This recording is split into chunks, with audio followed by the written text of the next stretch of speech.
कबीर ने कहा कि जो व्यक्ति अपने मन को अपना गुलाम बना लेगा बस वही इस दुनिया पर राज करेगा। क्योंकि जैसे तुम्हें 4 बजे उठना है, अब तुम्हारी नींद खुली 4 बजे, अब इसने तुमसे क्या कहा कि 5 मिनट और। इतनी ठंडक में कौन उठता है?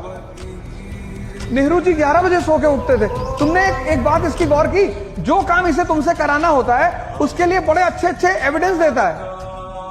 फिर कोई सिगरेट पीता है तो उससे कहता है नेहरू जी भी पीते थे, स्टालिन भी पीते थे। अरे स्टालिन नाली का पानी पीता था, पियोगे? बस जैसे ही तुम्हारी 4 बजे नींद खुले और ये तुम्हें राय देने लगे, उसको राय को पकड़ लो तुरंत कि अच्छा हम ही को समझा रहा हूं। इस दुनिया में हर व्यक्ति अपने मन से परेशान है, लेकिन चूंकि वो उसे देख नहीं पाता इसलिए दूसरे को परेशानी का कारण बताता है। विनोद कहता है ना पंचायत में, कहता हूं गरीब हैं, गद्दार नहीं है, इसीलिए भिखमंगे हो तुम। अमीर होने का पहला नियम है गद्दारी। पैसा कमाना, पद कमाना, गद्दारी ही तो है, और क्या है? झूठ, मक्कारी, फरेब। तुम्हारी प्रॉब्लम सिर्फ पता क्या है, ये सोसाइटी की प्रॉब्लम क्या है? वो अपने आप को एक्सेप्ट नहीं करती, डिनाई करती। भैया हम शराब नहीं पीते। भाई काहे नहीं पीते भाई? हम तुम्हारे काम क्या है? हाँ तो बस ठीक है, तुमको मेरे जीवन से क्या लेना देना? भाई यूनिवर्सिटी में मैं था तो एक लेडी आई मुझसे, सीनियर थी मेरी, बोली सुनो। मैंने कहा जी। तो बोली ये सिगरेट अच्छी चीज नहीं है। तो मैंने, मेरा एक दोस्त बैठा था, मैंने कहा इससे पैसे मांगे हो? कहा नहीं। मैंने कहा फिर काहे अम्मा बन रही है? सब कुछ हमें खबर है, नसीहत न दीजिए, क्या होंगे हम खराब, जमाना खराब है। तो जब तक इस नर्क में रहना है तो यहां भी अव्वल बन के रहना है कि तुम इतनी बदतमीजी करोगे हम इतनी करेंगे, तुम इतनी कमीनगी करोगे हम इनफाइनाइट करेंगे। तुम करो तो हाँ, लेकिन हम मेंस में क्या लिखेंगे कि non violence is the philosophy. Hindi medium का आदमी बादशाह है इस देश का। कहीं भी खड़ा हो जाएगा, बोलेगा कोई पागल समझता है, कोई दीवाना कहता है। Expression, quality. हिंदी मीडियम बुरा मीडियम नहीं है। तुम देखो इस साल कितने लोगों ने हिंदी मीडियम से निकाला है। मैंने कहा ना तुम्हें पढ़ाई में क्यों मजा नहीं आ रहा? क्योंकि तुम्हें चीजें समझ में नहीं आ रही, तुम्हें चीजें कनेक्ट नहीं हो रही, तुम्हें पता ही नहीं चल पा रहा कि ये पढ़ना क्यों है। और मन को जिन चीजों में इंटरेस्ट नहीं आता मन उसको छोड़ देता है। मन को जिन चीजों में मजा नहीं आता मन उसको छोड़ देता कि भाई साहब करना ही नहीं। स्विमिंग है, जिसने भी स्विमिंग की वो स्विमिंग जल्दी छोड़ नहीं पाता, क्योंकि जब तुम पानी में रहते हो सारा हीट तुम्हारी बॉडी का पानी में निकल जाता है सारा। तुम आधे घंटे बाद जब पानी से निकलते हो तो तुम हल्के हो चुके होते हो। इसलिए आदमी को पानी में जितना मजा आता है, बच्चों को तुम देखो जैसे बारिश होगी वैसे ही बाहर भागेंगे। हम सब कितनी बार मार खाए, मजा आता है पानी में। उसी मजे को देखकर आज के पूंजीपतियों ने क्या किया, वाटर पार्क बना दी कि इंसान को पानी में मजा आता है क्योंकि वो हल्का हो जाता है, तो दिमाग शरीर सब ठंडा होता है, बोले वाटर पार्क बना दो। और एक एक वाटर पार्क से करोड़ों करोड़ों रुपए कमा रहे हैं क्योंकि उनको पता चल गया कि आदमी को पानी में मजा आता है। और मजा क्यों आता है? हीट। हीट चैप्टर पढ़ा ना, high temperature to low temperature. पानी ठंडा है, तुम्हारा 37 डिग्री सेल्सियस, तुम कूद गए पानी में, उसने तुम्हारी सारी हीट बाहर निकाल दी, तुम सिर्फ लेटे ही रहे पानी में। कुछ लोगों को तो वाटर फोबिया भी होता है, 3-3 महीने नहाते ही नहीं है। इंटरेस्ट। दुनिया में कुछ सूत्र बड़े महान हैं। There are no permanent friends, no permanent enemies, only permanent interest. जिसको R = I समझ में आया, रिलेशन डिपेंड्स अपॉन इंटरेस्ट, वो बना राजा। हमसे बहुत लोग कहे सीरियस हो जाओ, लोग बहुत बुरा मान रहे। मैंने कहा भाड़ में जाए लोग, किसी के लिए जिंदा थोड़ी है, किसी के लिए जिंदा नहीं है, अपने लिए। कुछ चीजें सीखी हैं जिंदगी में, उसे सिखाना चाहते हैं, जिसको सीखना होगा सीखेगा। कभी किसी फूल को देखो, गुलाब के हैं, उसने अपनी खुशबू को कभी बांधने की कोशिश की? तुम जो पढ़े कभी किसी को समझाए? अरे जितना क्या, जैसे पढ़ो किसी को बांटो, धन इन्वेस्ट करने से और ज्ञान। तुम सोचते हो हम सब पढ़ के और हम मुकुट पहन ले, ऐसा नहीं होगा दोस्त। जिससे देखो कुछ ना कुछ मांग ही रहे हो। कोई प्रेम मांग रहा है, कोई सम्मान मांग रहा है, भिख मंगे हो, सम्मान लिया जाता है। घर में 4 AK-47 पड़ी हुई है, कौन सम्मान नहीं करेगा?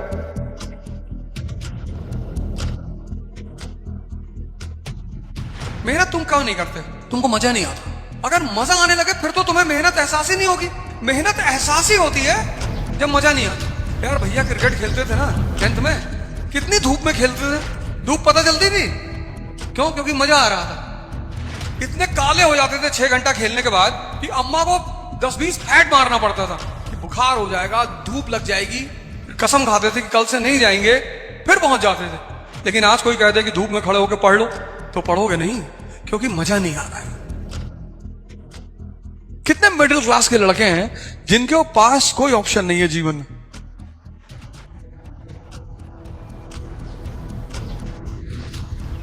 पढ़ने के सिवा पर वो पढ़ने के सिवा सारा काम कर रहे हैं।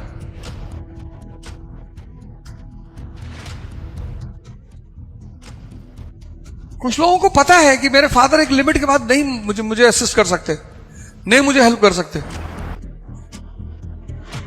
शक्ति अर्जित कर लो, संसार तुम्हारा हो जाए। लिख लो अपने हाथ पे यहां, S = S, शक्ति = संसार। अगर शक्ति नहीं मिली तो संसार कभी नहीं मिलेगा। न पत्नी मिलेगी, न पति मिलेगा, न परिवार मिलेगा, न समाज मिलेगा। क्योंकि लोग शक्ति को ही पूजने जाते हैं, वो किसी भी रूप में पूजे, हिंदू पूजे, मुसलमान, ईसाई, बौद्ध, जैन, सब शक्ति की पूजा करते हैं विभिन्न नामों से। तो अपने हाथ पे यहां लिख लो S = S। अगर संसार चाहिए तो शक्ति को पैदा करो। यही है निष्काम कर्म। फल की चिंता नहीं करनी है, संसार की चिंता नहीं करनी है, शक्ति की चिंता करनी है। तुम नाहक में लोगों से परेशान रहते हो कि ये मुझसे नाराज है। कोई नाराज नहीं, पैसा कमाओ बस, बोरे में भर भर के। जिसका मुंह खुले निकाला, भर दिया मुंह में, ये ले आ, खत्म। तुम इतना टेंशन में रहते हो। मैं भगवान विष्णु को इसीलिए तो मानता हूँ, उनके हाथ एक तरफ लक्ष्मी जी हैं, दूसरी तरफ सुदर्शन है। तो पहले किसी को पैसा दे दिया, ले चल शुरू हो जा, सीताराम सीता। उसने कहा नहीं खाएंगे, निकाला तुरंत 4 गोली डाल। क्या कॉम्बिनेशन है। और तुम यार भगवान को देख के नहीं समझ पाते, फिर कहते हो दुनिया में बड़ा अंधकार है। इसीलिए भगवान ने 2 चीजें बनाई, एक दिमाग, एक दिल। हमारे दिल में नॉन वायलेंस है, दिमाग में नहीं है। और हमें पता है कि कहाँ दिमाग लगाना है, कहाँ दिल लगाना है। इसी पता होने के नाम को ध्यान कहते हैं। कुछ लोग कहीं भी दिल लगा देते हैं, रुला रहे लोग उनको, रो रहे हैं वो। मेरे कहने का मतलब ये नहीं था, यही था, यही जो तुम सोच रहे हो ना, यही था। तुमको कोई आदमी इसलिए नहीं पसंद करता कि तुम अच्छे हो, तुम काम के हो। तो जब तुम पसंद किए जाते हो अपने काम की वजह से, तो अपनी काम की वैल्यू बढ़ाओ। क्यों फालतू में अपना टाइम वेस्ट कर रहे हो? क्यों अच्छे बनने की कोशिश कर रहे हो? अच्छे रहो, बनने की कोशिश मत करो। कोई तुम्हें भैया कह रहा है, तुम उसको पापा कहो। मैंने कोई तुम्हें इतना रिस्पेक्ट दे रहा है, उसको रिस्पेक्ट इतनी दो। किसी ने तुम्हें 1 बिस्किट खिलाया, तुम उसको 2 पैकेट बिस्किट दो। किसी ने तुम्हारा बिस्किट छीन लिया, उसे घर से चीनी निकाल लाओ, चाय पत्ती, गैस सिलेंडर उठा ले आओ। बदतमीजी क्यों करोगे? ये 5 कंट्रियां हैं जिन्होंने E के फॉर्मूले को फॉलो किया। पहला ब्रिटेन, दुनिया में सबसे पहले ये इंडस्ट्रियल रेवोल्यूशन यही हुआ 1750 में, और 1850 तक इसने पूरी दुनिया पे कब्जा कर लिया। किसकी वजह से? इंडस्ट्रियल रेवोल्यूशन की वजह से। ब्रिटेन के रास्ते पे कौन चला? United states of America. तो अगर दुनिया में बाटा फेमस है, ब्रिटेन की कंपनी है, तो आज बाटा से भी ज्यादा फेमस है एप्पल। अमेरिकन गुड्स का कोई सानी नहीं है दुनिया में। फिर यूएस को फॉलो किया जापान ने। तो ब्रिटेन का बाटा, यूएस का एप्पल, जापान का सोनी और टोयोटा, कंपनी जापान की है ना, इनका दुनिया में कोई टक्कर नहीं है। फिर इसको फॉलो किया चाइना ने, OnePlus। फिर इन सब के रास्ते पे चलने की कोशिश की इंडिया ने, टाटा। देखो ये सब वर्ल्ड पावर है, क्योंकि सब क्या है? इकोनॉमिक पावर भी है, सिर्फ पॉलिटिकल पावर नहीं है, ये सब इकोनॉमिक पावर है। यानी एक बात क्लियर हो गई कि दुनिया में अगर पॉलिटिकल पावर बनना है तो सबसे पहले क्या करना होगा? Economic power. 17 साल एक्सरसाइज कर लो तो इतनी डेंजरस बॉडी बन जाए कि शेर और को पटक दो उठा के। अगर तुम 17 साल जिम ज्वाइन किए होते तब तो तुम्हारी भयंकर शरीर होती। क्लास में एंटर करते टीचर भी तुमको कहता कि भैया नमस्ते, भैया यहाँ बैठिए मेरी कुर्सी पे। 17-18 इंच का बाइसेप होता अगर तुम्हारा, 15 में ठीक है, कि 17-18 का होता तो टीचर भी जाता थी, क्योंकि सिगरेट तो वो भी पीता है। तो 24 में तो तुम्हें हॉलीवुड वाले बुला लेते, आओ मूवी बनाओ कमांडो पार्ट 4 सिल्वेस्टर स्टालोन। तो 17 साल अगर तुम बॉडी बनाए होते, जिम किए होते, तो तुम्हारी शरीर, तुम 17 साल पढ़े, तुम्हारे चेहरे पर रौनक ही नहीं, उदास, तो नौकरी भी नहीं मिल रही है, शादी भी नहीं हो रही है। हर वो आदमी स्लेव है, याद रखना। स्लेव मतलब क्या? तुम भी स्लेव हो सकते हो। स्लेव मतलब जिसके पास 3 में से कोई पावर नहीं है। 3 तरह की पावर होती है, और जिनके पास 3 पावरों में से कोई पावर नहीं है। पहली पावर है नॉलेज, पावर है, ये डिग्री लिए बैठे हो, तुम्हारे पास पावर थोड़ी है, तुम तो सैटेलाइट की तरह हो इस वक्त, तुम इतना बढ़ के सन नहीं बन पाए। तो पहली पावर नॉलेज की है, दूसरी पावर वॉर की है, और तीसरी पावर मनी की है। अगर इन तीनों में से कोई नहीं है तुम्हारे पास, तो तुम भी स्लेव हो, क्योंकि तुम भी किसी पे डिपेंडेंट हो।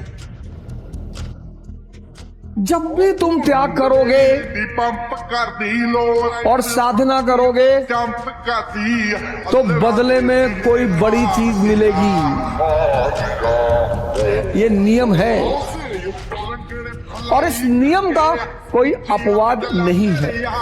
इसी नियम को पालन किया प्रभु राम ने, किया तो त्याग किया किसका? राजगद्दी का।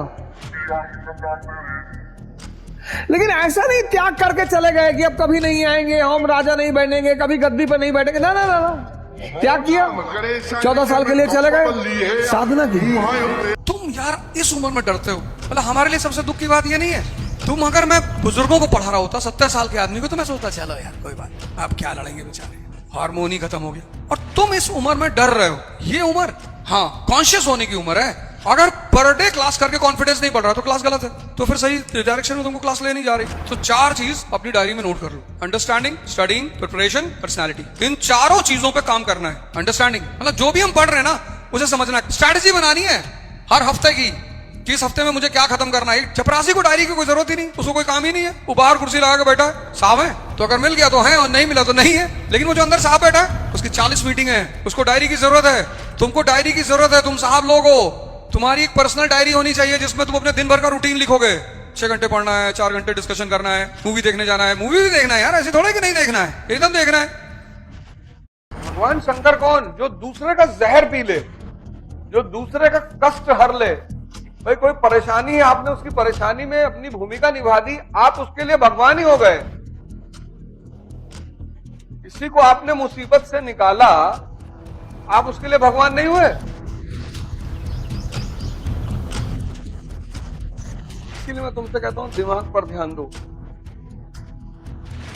और 5 साल बाद जिस तरह से 1970 में ड्रामा देखने का एक ही रास्ता था,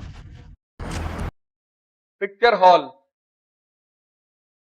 और 1970 में पिक्चर हॉल जाने पे लोग शर्माते थे।